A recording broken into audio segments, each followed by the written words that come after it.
And we're back talking about the Fort Dalles Days with Susan Buce. Fort Dalles Days and rodeo, actually. And speaking of the Fort Dalles Rodeo, that actually started back in 1965, right? That's right. It's been going on for a long time, and those of us who grew up in the community can remember those days.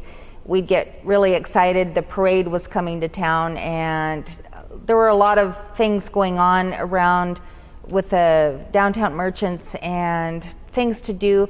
And then over the course of time, things sort of gravitated out towards the rodeo grounds. And I think that the local community, if they weren't into doing the rodeo itself, they didn't get a chance to really experience what that fun is like.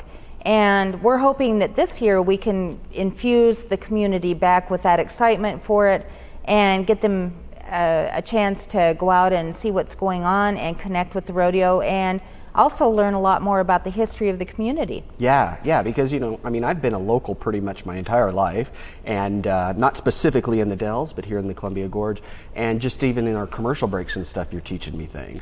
So it's very interesting. That's why you're the history queen. That's right.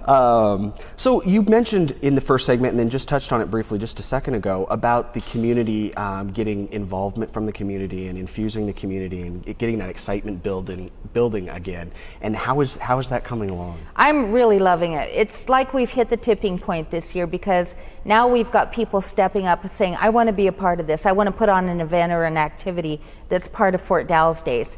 And we've had the Rough and Wild block party step up. We've had people that have come in wanting to do concerts and getting involved. And that's really what it's all about. I want the community to take ownership of this and really run with it and know that this is a chance for us to celebrate on a national level.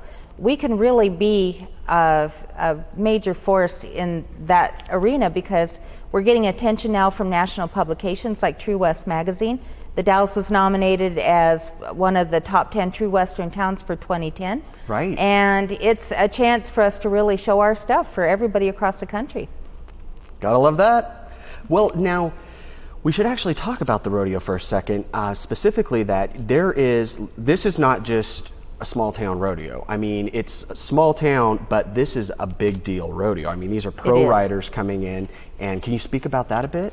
Yeah, we're now part of the Northwest Pro Rodeo Association circuit, and we have cowboys coming through here that are serious. They're in it to win it, and it's an opportunity for us to really host them and enjoy what they bring to the table on that. Last year, the Fort Dalles Rodeo won out of the association. They won the best overall rodeo, and they won the best new rodeo because it was their first year back with the Northwest Pro Rodeo Association. So they won 2 major awards, and people are loving the Fort Dalles Rodeo. Cool. Well, let's talk again just briefly about you had mentioned, all of the events that are for kids, and not only are they entertaining and fun for the kids, but it's also more than that. It's about teaching kids history and getting them to be able to have sort of a hands-on experience with it. Yeah, so why is that important to you? That's important, I feel, because someday those of us who are interested in the history now are going to be gone, and our children are going to become our history keepers. And someday they're going to grow up to be business owners, they're going to work for city or county governments, they're going to be on the boards of directors for nonprofits, and they're going to be making the decisions about what's a valuable resource for saving and what's not.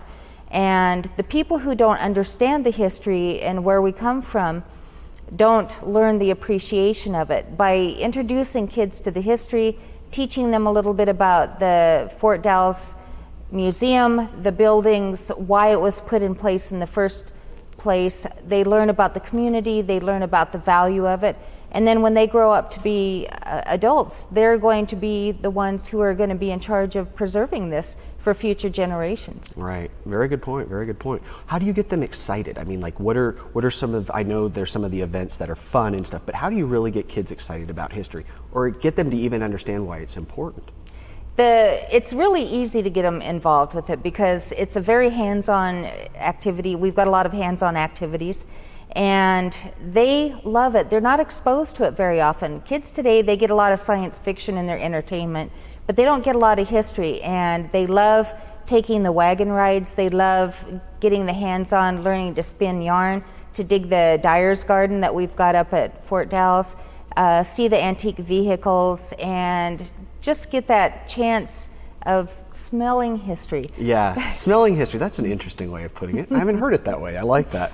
Well, hey, thank you for coming on, and best of luck this year. Hopefully, by the time this airs, and so like we mentioned, some of the events will have already taken place, but hopefully it's all of it together very successful, and we can all enjoy this for many years to come. I hope people turn out for the parade. I hope they love it. Yes. Well, Susan, thank you very much. Thank you. And you guys, thank you all for watching, and look forward to seeing you next time right here on Localite.